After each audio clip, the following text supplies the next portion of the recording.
Greetings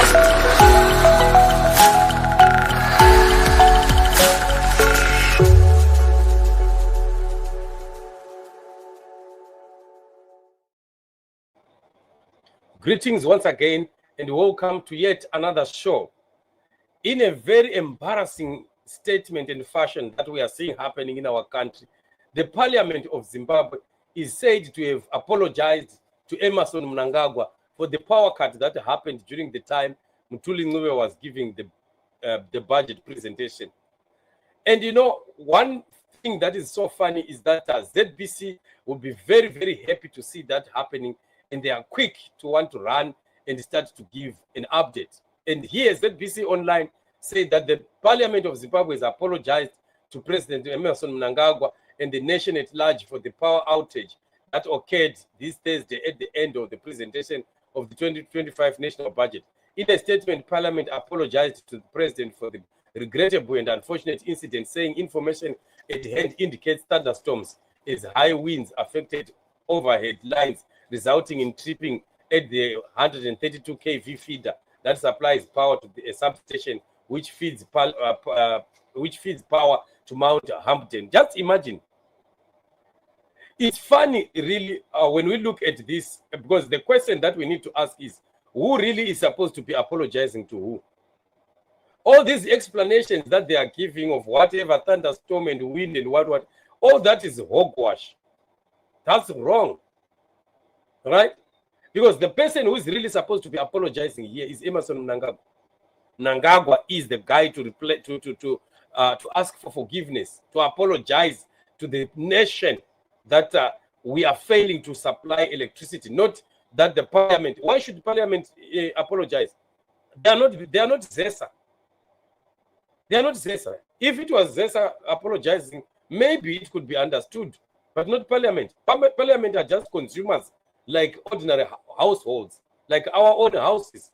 Why should then we be apologizing to anyone for the loss of power in our houses? It's very, very funny. It's actually Mnangagwa who is supposed to be apologizing to the people of Zimbabwe for what happened.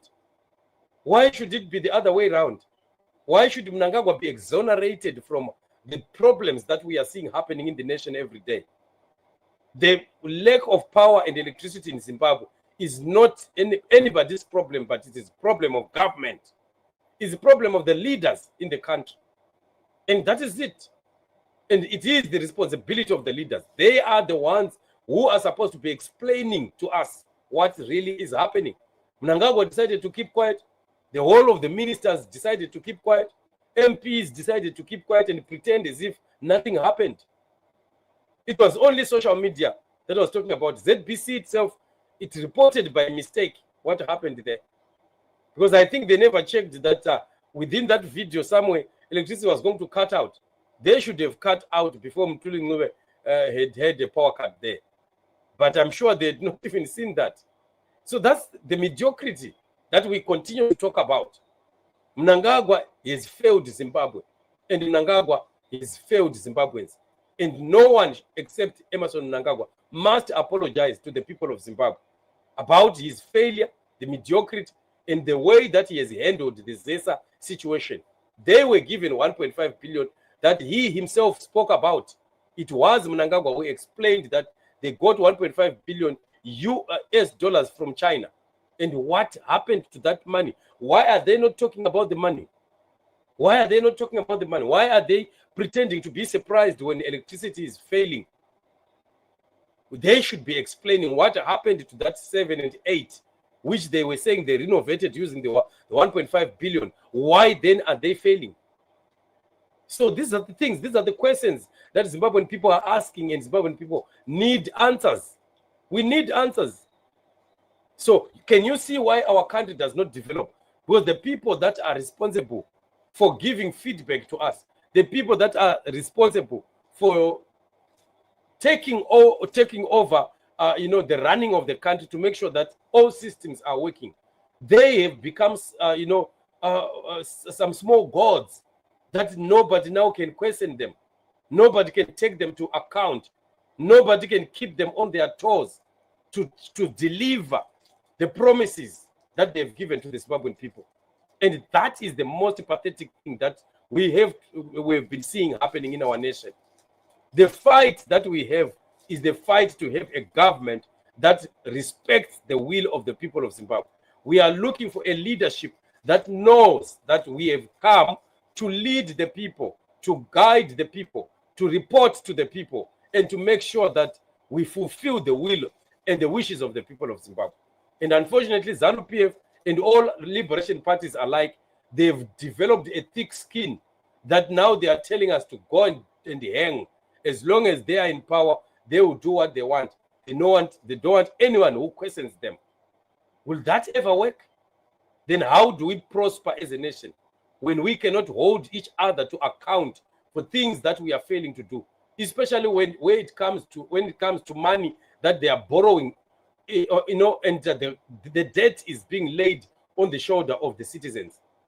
Because these are monies that are going to be paid by the citizens of Zimbabwe again. And yet the monies were borrowed and they were used by individuals. They entered into individuals' pockets. How do we prosper as a people? How do we prosper as a nation? How then do we develop if we are so afraid to the point that the person who is supposed to be accountable and coming to give explanation to the people is the one who is frightening the people? And no one has to answer. And the parliament has to apologize. This doesn't make sense at all. Doesn't make sense.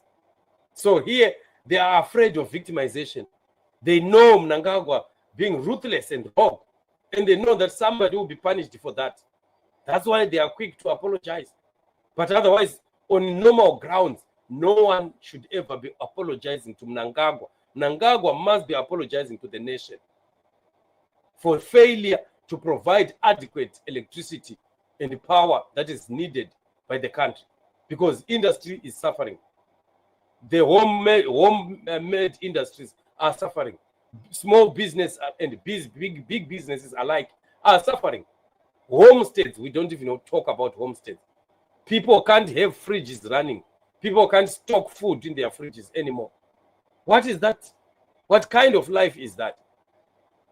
And yet, somebody that was elected by the people, who claims to have been elected by the people, does not want to come back to those people and explain his position, why things are going on this way. Instead, he thinks that no one has a right to question them. And that is wrong. So let's continue to fight for change in Zimbabwe. Let's continue to pray for change in Zimbabwe. We need new leaders. God is in it. Our freedom is coming, and Zimbabwe shall be free.